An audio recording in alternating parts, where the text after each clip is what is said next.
everybody. See you.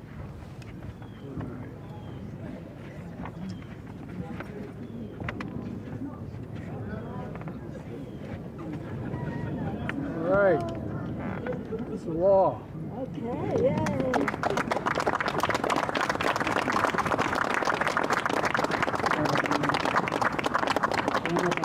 Voting. I think we go right. Yeah. Yes, sir.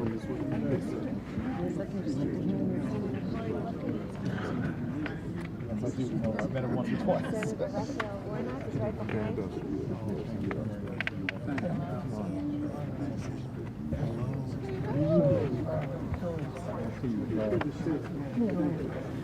And thank you for helping to prove it.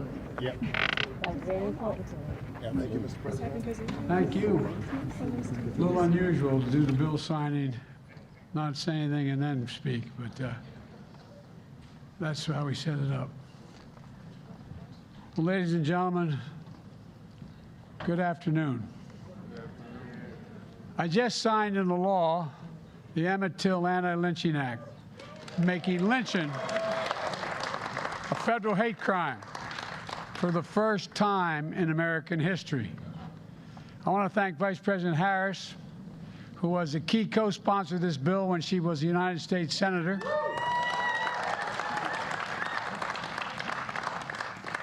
And I also want to thank Speaker Pelosi and Leader Schumer and members of the Congress here today, especially Congressman Hoyer, Bobby Rush, Senator Dick Durbin, and Cory Booker. I also want to thank Senator Tim Scott, who couldn't be here today, and the civil rights leaders gathered here today, and most of all, the family of Emmett Till and Ida B. Wells. Thank you for never giving up, never, ever giving up.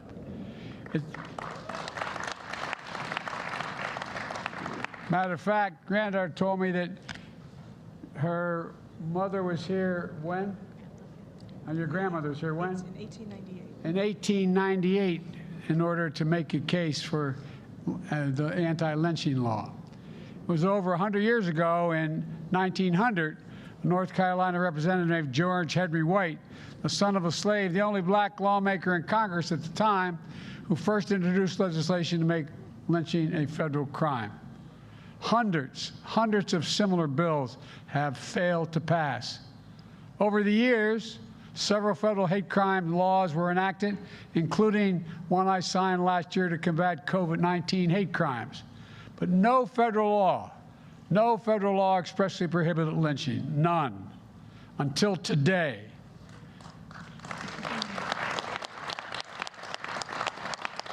One of the leading chronicles of our history of the lynching is Brian Stevenson, who happens to be a Delawarean from my home state, who wanted very much to be here today, but he could not. He helped build a National Memorial for Peace and Justice in Montgomery, Alabama, America's first site dedicated to understanding the legacy of lynching. You know, his extensive research showed that between 1877 and 1950, more than 4,400 black people were murdered by lynching, most in the South, but some in the North as well. That's a lot of folks, man, and a lot of silence for a long time. Lynching was pure terror to enforce the lie that not everyone belongs in America, not everyone is created equal. Terror to systematically undermine hard-fought civil rights. Terror, not just in the dark of the night, but in broad daylight. Innocent men, women, and children hung by nooses from trees, bodies burned and drowned and castrated. Their crimes? Trying to vote, trying to go to school, trying to own a business or preach the gospel. False accusations of murder, arson, and robbery. Simply being black. Often the crowds of white families gathered to celebrate the spectacle, taking pictures of the bodies and mailing them as postcards. Emmett Till was an only child. He grew up in the south side of Chicago with his mother Mamie and grandparents and cousins. In the summer of 1955, Emmett turned 14 years old, ready to start 8th grade in the fall. Before school started, he wanted to visit his cousins in Mississippi. So Emmett's mom dropped him off at the train station in Chicago. Her own family fled the Delta decades earlier, so she told him the unwritten rules she had to follow. Quote, "Be very careful how you speak. Say yes, sir, and no, ma'am. And do not hesitate to humble yourself if you have to get down on your knees." End of quote. That same speech, that same admonition, too many black parents today still have to use that admonition. They have to tell their children when it comes to encounters with the law enforcement, you know, and so many other circumstances. She kissed Emmett goodbye. It was the last time she saw her son alive. Days after he arrived in Mississippi, Emmett's mutilated body was found in a river. Barbed wire tied around his neck, and a 75-pound cotton gin fan attached to that wire as he was thrown into the river. Emmett's mother, his mother, demanded that her son be sent home so that his funeral in Chicago could be an open casket. Here's what she said: "Let the people see what I've seen." America and the world saw what she saw. Emmett Till was born nearly 40 years ago, after the first anti-lynching law was introduced. Although he was one of thousands who were lynched, his mother's courage to show the world what was done to him energized the civil rights movement. Exactly 100 days later, Rosa Parks was arrested on the bus in Montgomery. Her statue sits in my office. She said, "I thought of Emmett Till, and I couldn't go back. I thought of Emmett Till, and I couldn't go back." Dr. King often preached about, quote, "the crying voices of little Emmett Till screaming from the rushes of the Mississippi." To the Till family, we remain in awe of your courage to find purpose through your pain, to find purpose through your pain. But the law is not just about the past. It's about the present and our future as well. From the bullets in the back of Ahmaud Arbery to countless other acts of violence, countless victims known and unknown, the same racial hatred that drove the mob to hang a noose brought that mob carrying torches out of the fields of Charlottesville just a few years ago. Racial hate isn't an old problem.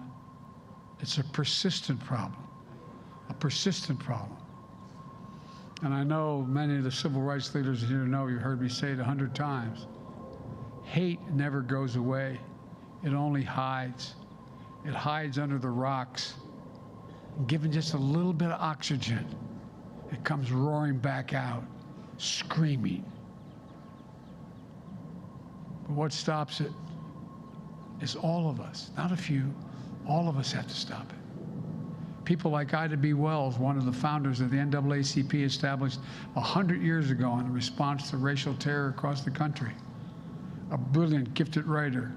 She exposed the barbaric nature of lynching as a tool to intimidate and subjugate black Americans.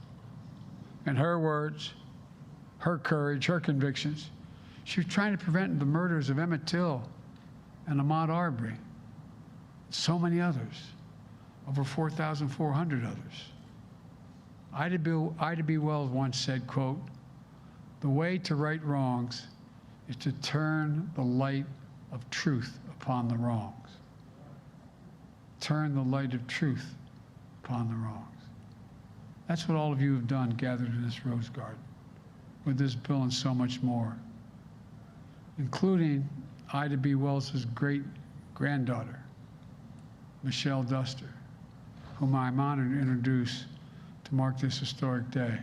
Michelle, welcome to the White House and welcome to the podium. As my mother would say, God love you, dear.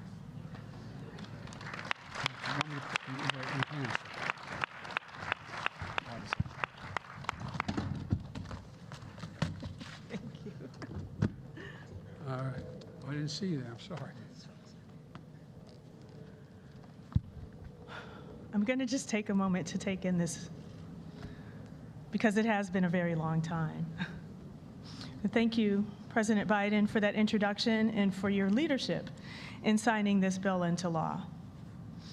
My brother Dan and I are honored to be here and represent our great-grandmother, Ida B. Wells Barnett, who once said, "Our country's national crime is lynching." She was born enslaved in 1862, Holly Springs, Mississippi, the same state where 14-year-old Emmett Till was lynched 93 years later. She became one of the first investigative and most prominent journalists and civil rights activists of her time. She carefully chronicled names, dates, locations, and excuses used to justify lynchings. She wrote articles and pamphlets and gave speeches about the atrocities.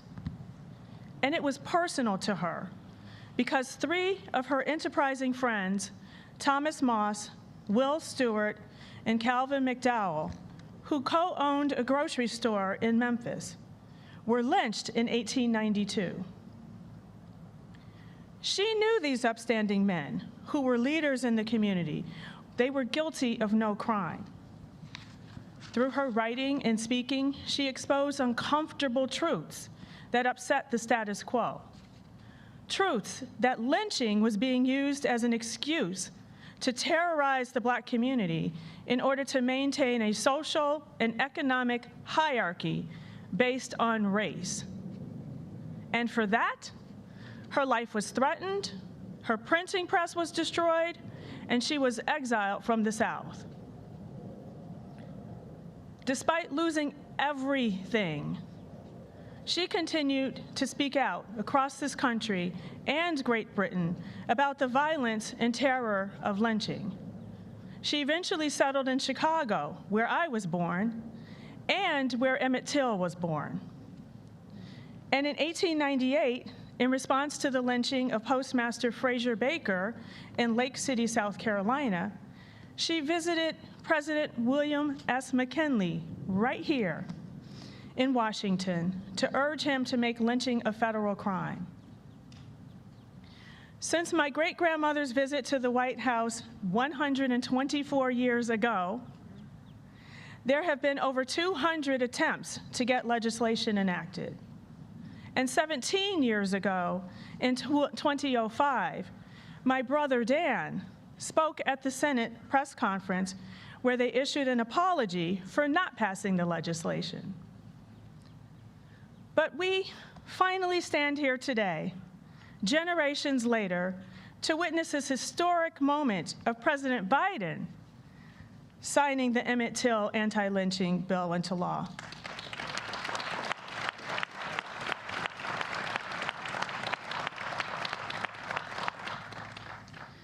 We are here today because of the tenacity of the civil rights leaders and commitment of members of Congress who are here today. And because of someone who was instrumental in this bill when she was a senator, and someone my great-grandmother would especially be proud of. It is my humble honor to introduce the Vice President of the United States, Kamala Harris.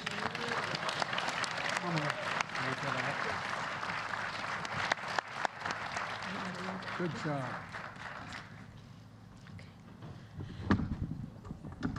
All good. Good afternoon, everyone. Good afternoon.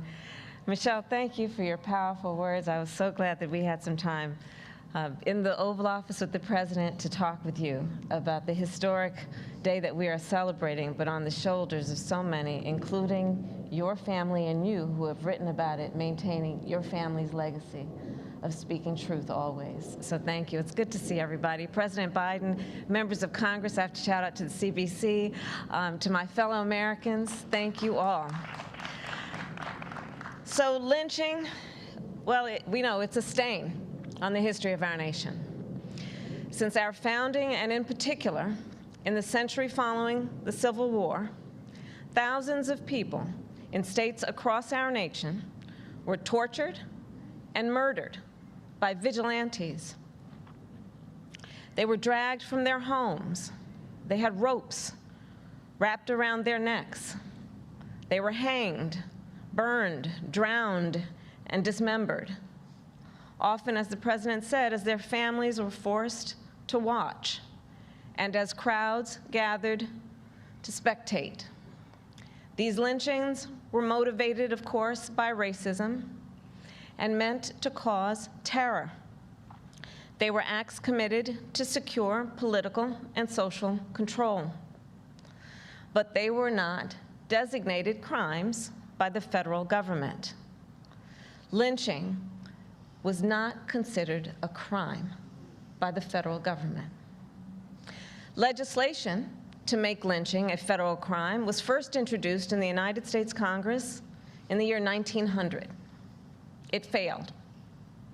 In the 122 years since, anti-lynching legislation has been introduced to the United States Congress more than 200 times, advanced by leaders such as James Weldon Johnson of the NAACP, and of course, the phenomenal Ida B. Wells. Those who courageously knew what had to be done and were undeterred.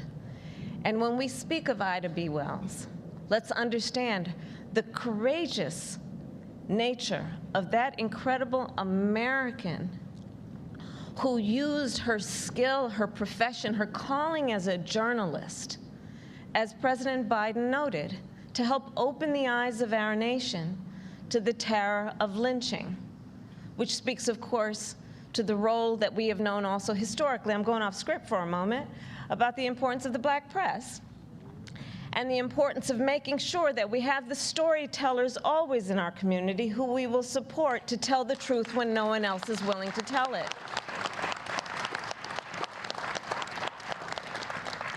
And so those heroes who petitioned every president from McKinley to Hoover to support federal legislation.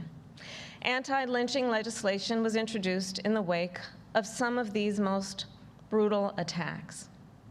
After the murder of Mary Turner in 1918, after the murder of Emmett Till in 1955, and James Byrd Jr. in 1998, and James Craig Anderson in 2011. And it failed again and again. And again and again, anti-lynching legislation was reintroduced in the United States Congress by leaders who understood that our past must not and cannot be forgotten, that the truth must be spoken no matter how difficult it is to speak, and certainly no matter how difficult it is to hear. Leaders who understood that the victims of lynching and their families and all of our society deserve that we recognize the crimes and the injustice of what was occurring, and that the people of our nation deserve the protection of a federal anti-lynching law.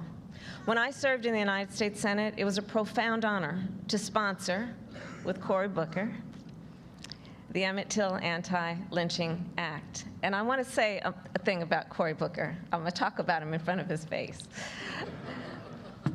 Cory Booker, I have had the privilege of working with, and he is a man of uncommon courage, unmatched moral clarity, and an unwavering commitment to doing what is right. Thank you, Cory Booker. And I also want to recognize and thank Senator Tim Scott, whose partnership, of course, helped us pass this legislation, and with Congressman Bobby Rush. Where is he? There you are. Who kept this fight alive for so many years in the United States Congress. Congressman Rush, you have dedicated your career to guiding our nation toward justice, and I thank you. And thank you to so many other leaders who are gathered here who helped us reach this very important day. Leaders who witnessed the brutal reality of lynching, such as Ollie Gordon and Reverend Wheeler Parker, cousins of Emmett Till, for whom the stories of these crimes are not lines in a history book, but vivid memories. So today we are gathered to do unfinished business, to acknowledge the horror in this part of our history, to state unequivocally that lynching is and has always been a hate crime, and to make clear that the federal government may now prosecute these crimes as such. Lynching is not a relic of the past.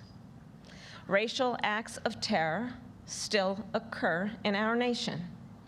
And when they do, we must all have the courage to name them and hold the perpetrators to account.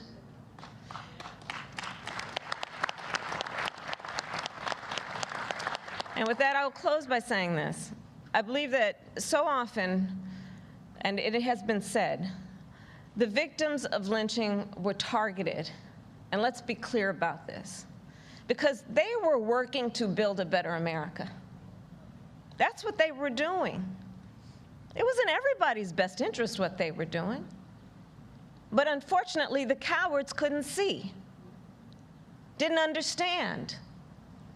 Those folks who were killed, they were business owners, creating economic opportunity in their community by which all would prosper and benefit. They were teachers, educating the next generation of America's leaders.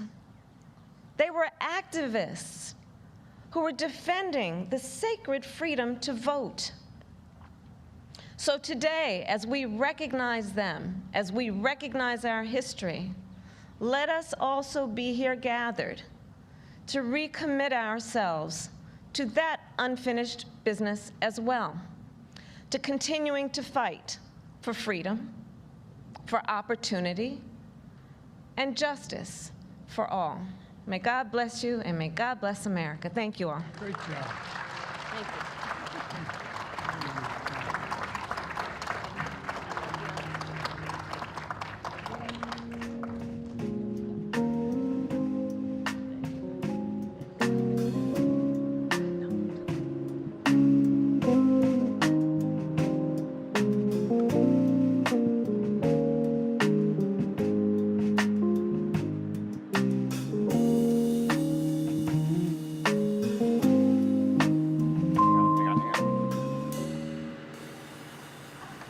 All the cabinet members, please stand. Thank you. And the second gentleman of the United States. And the second gentleman of the United States of America, who, like me, married way up. And all the members of the House and Senate, please stand. All right. Okay, well, thank you, everybody, very much. This is a, as someone once said, this is a big deal. This is a big deal. So thank you, thank you, thank you. Appreciate it all. Thank you.